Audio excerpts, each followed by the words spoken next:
Okay, welcome everybody. We have Phyllis Carroll today. She's one of the past presidents for PMI Rochester. We are celebrating our 35th anniversary. So Phyllis, thank you so much for joining us in one of these interviews. And thank you for inviting me. Lovely. I cannot wait to hear your stories and hear everything that you have cared for and your role as president of the local chapter. My understanding is that you were president from 2004 to 2005? Yes, I was. I'd love to know how you got there and how was the journey into the presidency? Well, it's a funny thing. When I first heard about project management, it was at the tail end of my career of being a software developer. So at that point I discovered, and that was in the late 1990s. Okay. I discovered I could plan something and manage the work and still be the developer and then, see the results. Mm-hmm. At that time, I heard about project management. I took a jump out of my team, out of the company and the team I was working with. They were like family to me. And I decided to move on to another company called Denka Office Imaging, which was an offshoot from Kodak. Okay. And at that point, I got involved with project management and helping establish a PMO in that newly created company. And it grew from there. That's fantastic. So when you established a PMO, it was everything. You built it from the ground up. Well, Structures, templates. Yes, fortunately, because it was an offshoot from Kodak, we had to take the 20 volumes of their project management process and really understand what is it that we really need. We don't need overkill. And that's where we skinnied it down, made templates that should be used, and established a PMO that was actually well run by beginners like me and experienced people that came over from Kodak. That's fantastic. How long were you with Denka? I was with Denka probably 3 years before I jumped into consulting and then moving on to other companies. Okay. Okay, is Denka still around? I apologize, I'm new to the area. Well, Denka did close their doors in Rochester. They might have a slight business in Florida, but Gotcha. For the most part, they didn't dissolve totally quickly, but hopefully they're still in business a little bit. A little bit, right? Pivoting with the technology changes that have happened. Yeah. We all know the Kodak story. So how did you get involved with PMI Rochester? Well, when I started at Denka in 1997, I met many people that were members of the project management group in Rochester. Okay. And through there, some of them were volunteers in the chapter. And so they invited me to meetings and I got to learn what the chapter was like. And of course, they're seeking volunteers. So I volunteered. So I volunteered on whatever committee or small effort that they had. And then I was asked to start a SIG, a specific interest group. Okay. The group was called Women in Project Management. So I started the SIG. I got to meet a lot of people. We held meetings at the Barnes & Noble on Monroe Avenue. and we invited local authors, authors about leadership. We invited local speakers. It was all local. And it was more of an impromptu type of discussion and a free-form type of meeting. It wasn't very structured. And it seemed to be very successful. So I think I did that for a couple years. And then slowly I moved on to other roles in the chapter.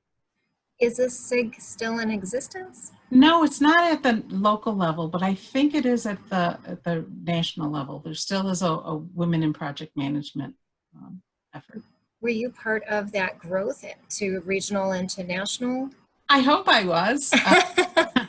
Or I was just tapping onto what I was reading and learning about in project management. And, there weren't many of us in business, I should say, about 25 years ago or so. So it was something new, and I think it caught on. And we did attend our meetings. You did let them in. We did let them in. But you charged them extra. That's what you did.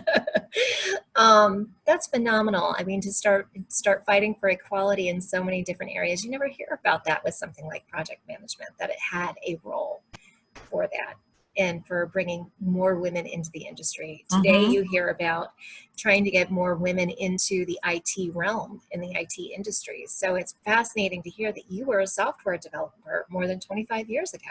How did you get involved in that? Well, software development was my career choice. So I was doing that for a decade before I jumped into this. So, or not a whole decade, but I did it a long time. So project management just was same type of thing. You got an assignment, there's a beginning, there's an end, and it's done. So, software engineering, there's a beginning, there's an end, and it's done. Your prototype skills. Natural transition for me. Okay. And you were still one of the few women that were in both of those career fields at that time. There were very few women that I knew of that crossed over from software developer to project management. Okay. Yeah. So once they had their hooks into you for all of the volunteer work that you did at PMI, did you start taking on more formal roles? Well, I volunteered on many committees along the way, whether it was before my presidency or after my presidency. We worked, my first meeting in volunteering with the chapter, the president of the chapter was running a session, about 40 people attended, and we were looking at the bylaws. And each table had assignments to review the bylaws, see what needs to be changed or corrected or compared against some other bylaws. And it was a full day session that we worked through each section of the bylaws. So I got to meet a lot of people on my first big volunteer effort. Wow. Yeah. And then, of course, at that point, I knew the bylaws. Yes. Very much. Enough to change them again when I became president. So I would love to hear about that because not many people go into project management and say, woohoo, I get to read contracts and rules and regulations and governance processes. So it's amazing how that is the foundational structure of so many corporations and businesses and your home life. I mean, in your home, you have your own bylaws and boundaries and everything in a very informal way. So how did you find that there were changes that were necessary when it came to your presidency? Well, during our presidency, we were trying to figure out how do we transition the knowledge from your term to the next person's term. Right. So we really did have to look at how many positions were in the org structure. And at the time, the org structure was very flat. We didn't have 30 or 40 people volunteering to help run the chapter. It may have been 10 people and under, which I'm sure you're going to hear from many other past presidents from back then, how small the leadership team was. And we wore many hats. So, part of my volunteerism was working on the new website. And I think that was in 2005. Brand new website, totally different. Things were just beginning to look differently back then. So between volunteering as a website expert and working on many different types of committees, and of course our annual conference, there was a lot of things to do based on what piece you're interested in and, hopefully getting to the end point of delivering something. So it was a lot of work. A lot of work.